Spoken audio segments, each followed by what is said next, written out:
If you're new here on the Junferno channel, you may be unaware that I do not type with the conventional QWERTY keyboard. Instead, I choose to type with the much more ergonomic Donkey Kong Bongos from Donkey Konga for the GameCube. Another little known fact is that this is a completely serious programming channel where we never tell jokes. Let's talk about game controllers. If you're an Osu player, or just simply a masochist, you may be familiar with the concept of taking one controller made for a very specific purpose and using it for something completely different. Of course, this is not exclusive to us, but it is most common in places where you require a lot of rapid input. Nobody's filing their taxes with a Wii gun. Seeing a person demonstrate their skills in a game by combining it with a new controller is always exciting, but it begs the question, how is it possible for all of these different controllers from different companies to all work in the same game that they weren't designed for? Perhaps one thing that can help us better understand this is the fact that at least for most controllers, the functionality is pretty similar regardless of the design. Sure, the specifications of each controller can be vastly different, but in a general sense it's fairly trivial to determine if something is a game controller or not. Basic features on most modern game controllers include buttons, D-pads, thumbsticks, and triggers. Buttons and D-pads are digital inputs, meaning that the signals that they send, digital signals, are just one of two states, high or low. In older systems, sticks, such as the joystick for the Atari 2600, were also digital input, in which the hardware was essentially just 4 to 8 switches assigned to each direction. Quite similar to a D-pad that is committing identity theft. This was fine in older games such as Pac-Man and Tetris, in which only the direction of the input mattered. However, this digital approach is insufficient for a number of modern games in which the precise amount that the thumbstick is moved in a certain direction has to be taken into account. Nowadays, the thumbsticks on any modern gamepad are analog input, meaning that the signal is a continuous signal where the voltage can vary within a range, thus allowing us to represent numerical values rather than just high or low. By using two potentiometers, which act as variable resistors, meaning that they resist voltage at a variable amount depending on the position of our thumbstick, we're able to send two analog signals representing the x and y coordinates of said thumbstick. From there, the software can convert these coordinates into a linear vector, allowing us the precise movement needed in many games since the era of the first PlayStation. So the next time someone asks you why you would ever need vector arithmetic in real life, tell them about Ape Escape. As for triggers, they can either be digital, such as for the Wii U, or analog, such as for the PlayStation 4 DualShock or Xbox One wireless controllers, in which the analog signal being sent represents how far the trigger has been pushed down. Whether digital or analog, the signals sent by game controllers for each control are nothing more than electrical currents. And if there's anything a game developer loves most, it's programming directly with hardware without the use of any abstractions whatsoever.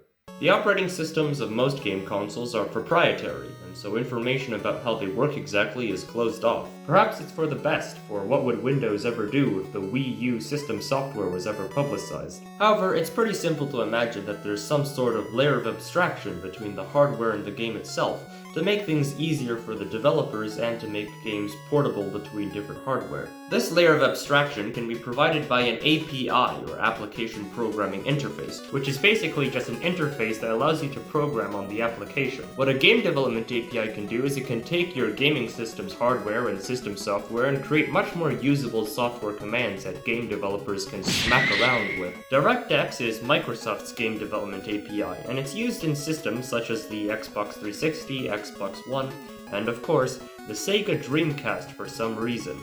Directx is actually a collection of APIs, one of which being the API for input. The original input API was called Direct Input, but this is now considered a legacy API, and the next generation API is called X-Input, which has the incredible next generation feature of having less features. X-Input was released alongside the Xbox 360, and Microsoft wanted to standardize its controller, and thus features were reduced or abstracted so that the API could be designed to focus on the layout of the Xbox 360 controller. X-Input is said to be easier to develop with and set up than Direct Input, though this is only true if you don't make the silly mistake of using a controller not proprietary to Microsoft. But how exactly does the API work? Said absolutely no developer ever, but we're going to talk about it anyway. Handling controller input seems to be a fairly simple implementation, just when the controller says go forward, what do you know? However, we have to keep in mind the fact that not all controllers go forward in the same way, they don't all look like your standard gamepad. I mean, let's remember what we're talking about here. As gimmicky as controllers can be, Reggie is still unable to bend the laws of electricity, and so, like any other electronic device, these game controllers use the same signals we've already covered, digital and analog. Things like touchpads, trackballs, steering wheels, and motion control all use analog, whereas anything that resembles a button uses digital. Since we know that whatever is being received is always going to be in one of these two formats, we can design our API with this fact in mind. Both direct input and X input define a set of fields which can be used to generalize the controls of any controller. Fields that represent digital inputs are categorized as buttons or hats, whereas fields that represent analog inputs are categorized as axes. X input supports 6 axes, 2 of which are called triggers, 10 buttons, and an H-directional POV hat. Just the right amount of controls to support any Xbox controllers since the Xbox 360. On the other hand, direct input supports 8 axes, 128 buttons, and a full-range POV hat, although obviously most controllers don't use most of these fields. As a simple recap, this axis is an axis which looks like this axis, but it's actually not an axis but a button, just like this button, which is a button, which looks like this button but is actually not a button but an axis. Now that we're all on the same page, we can proceed by saying that none of this actually even matters. By generalizing the controls of every controller to be within this set of default fields of buttons and axes, games just have to map actions to each field, rather than worrying about what exact type of controller with what type of controls are writing to these fields. Minecraft doesn't care that you're playing with the Sega Bass fishing rod. All it knows is that you change the value of the x-axis and press button 4, and it can thus process the input in the game accordingly. This method of generalization is called action mapping, and while exact mappings can differ between controllers, they do tend to follow similar conventions. On a standard Xbox controller with the default direct input mappings, the left thumbstick is assigned to the X and Y axes, the right thumbstick is assigned to the X and Y rotation axes, and the two triggers are both assigned to the Z axis, in which one goes positive and the other goes negative. The buttons are assigned to the various button fields, with A, B, X, Y being assigned to buttons 1, 2, 3, 4 respectively. And the D-pad is assigned to the directions of the hat. Contrarily, if we connected an Xbox racing wheel, the X-axis would serve as the orientation of the wheel, while the Z-axis would serve as the accelerator and brake pedals. Whereas if we connected an Xbox flight stick, the X and Y axes would serve as the position of the flight stick, while the Z-axis would serve as the throttle. Now it should be noted that Windows, DirectX, and Xbox all fall under the property of Microsoft, much to the dismay of the many Linux game developers. And so, Xbox controllers can be used with both direct input and X input just by plugging it into your Windows PC.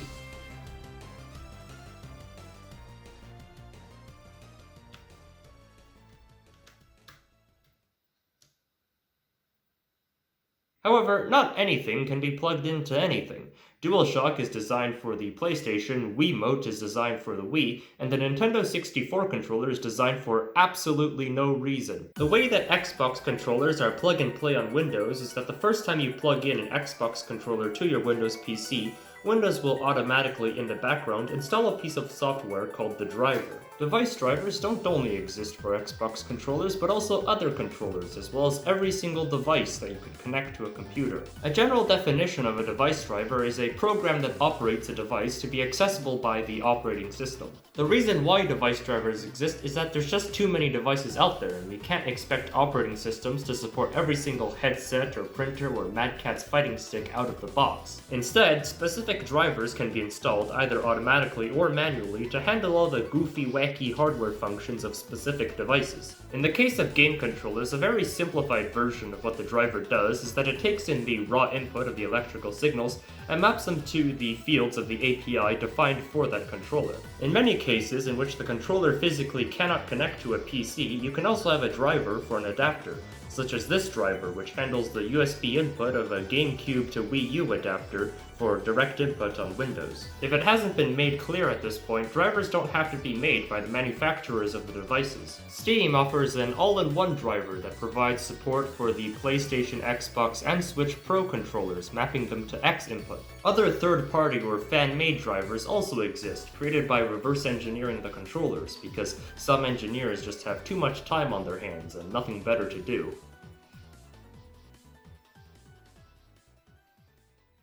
Well then, I hear you say, all of that was fairly intriguing, but how does it relate to my immediate meaningless entertainment?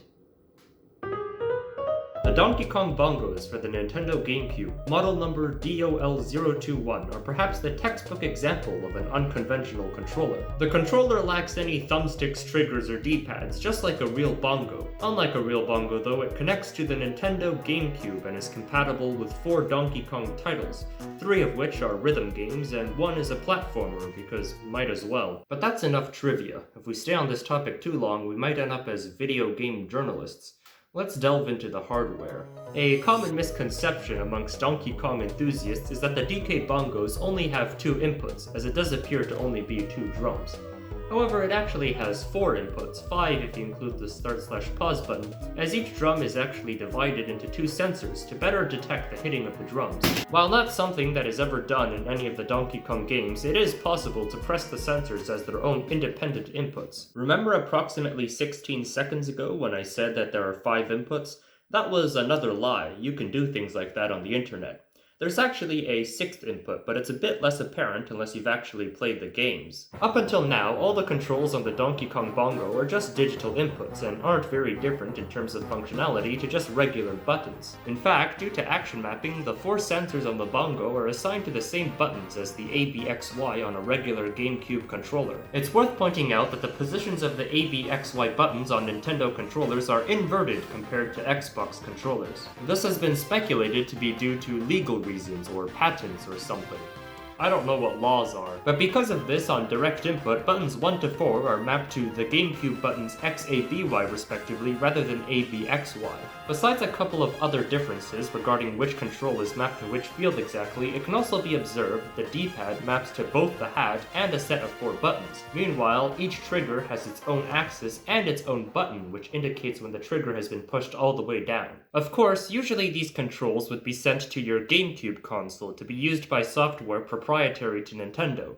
The reason why these mappings even exist for direct input on Windows is because of the driver. Back when the Wii U was flying off the shelves, the only way to connect a GameCube controller to a USB port was with the GameCube controller adapter for Wii U. However, just because it gives a USB input doesn't mean it's compatible with the PC. The adapter would presumably require a driver that is readily installed on the Wii U to understand the data being received. Of course, Wii U drivers are not available for installation on Windows, and so we would have to turn to third-party drivers, such as this one from before, made by Massive. The driver works by using a driver. In other words, it feeds the adapter data to VDroid, which is a device driver that emulates a direct input game controller. However, while this solution still works, it neglects to consider the people who just don't feel like installing things, I guess.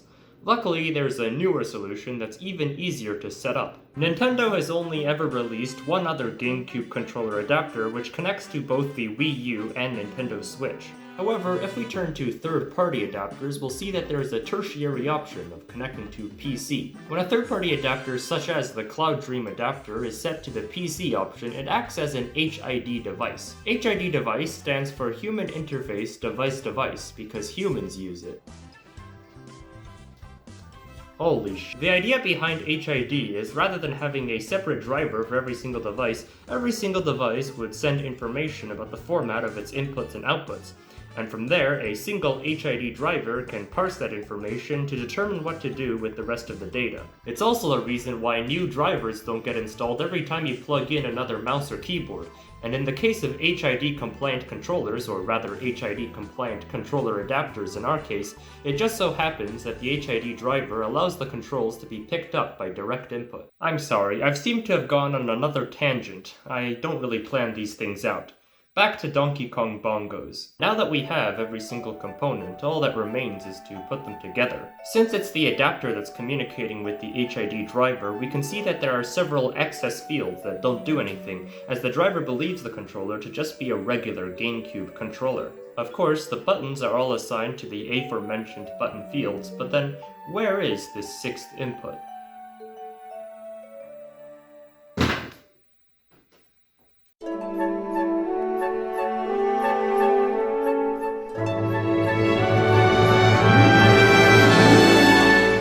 As the copy of the official guide to Plants vs. Zombies hit the hardwood floor, Gravitational potential energy was converted into kinetic energy and then sound energy, emitting a sound wave across the room and into the analog sound sensor module situated between the barrels of the Donkey Kong Bongos. Detecting this sound, the amplitude or volume translates directly into an increase in voltage of the analog signal being sent from the sound sensor module, which is then passed on to the third-party GameCube controller adapter. The adapter set to PC mode converts the GameCube input data into a format parsable by the HID driver, and then continues to pass it through the USB port into the computer running Windows 10. The HID driver, using instructions previously sent by the adapter, reads the analog input as an integer to be sent to the Y rotation axis of direct input. And finally, with the culmination of hardware, firmware, and software, a program on an operating system in 2021 can detect the signal sent by a clap detector on a set of bongos made for Donkey Konga in 2003.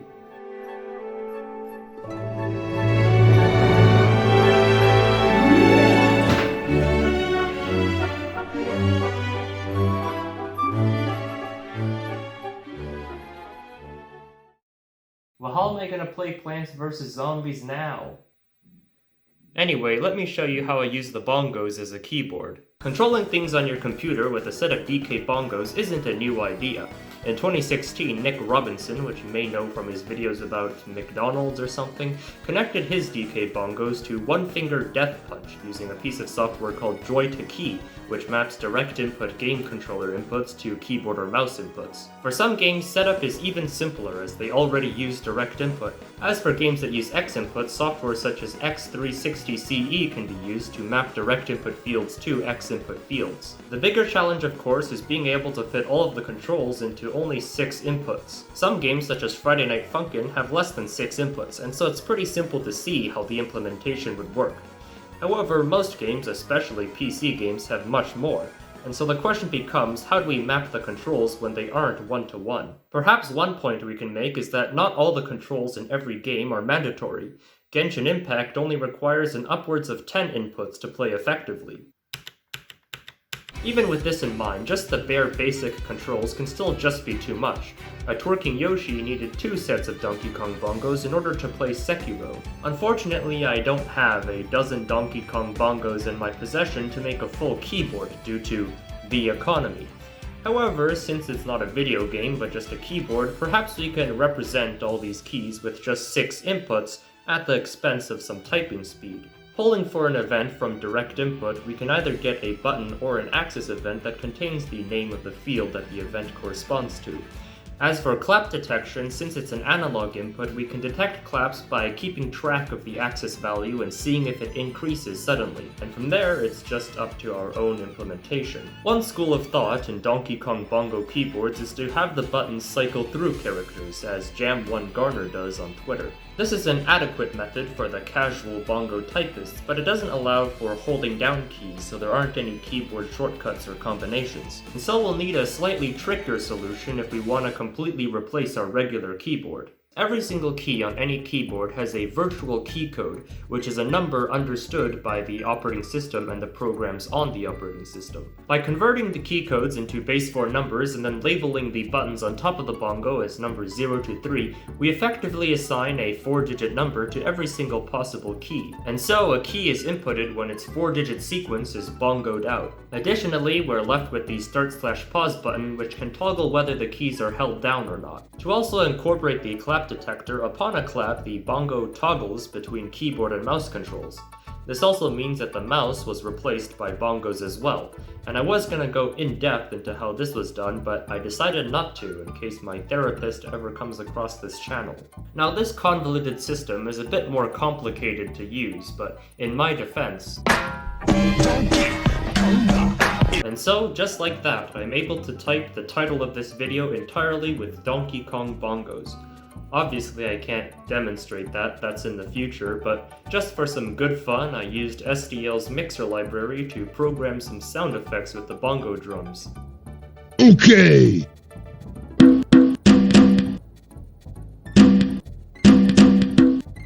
Okay!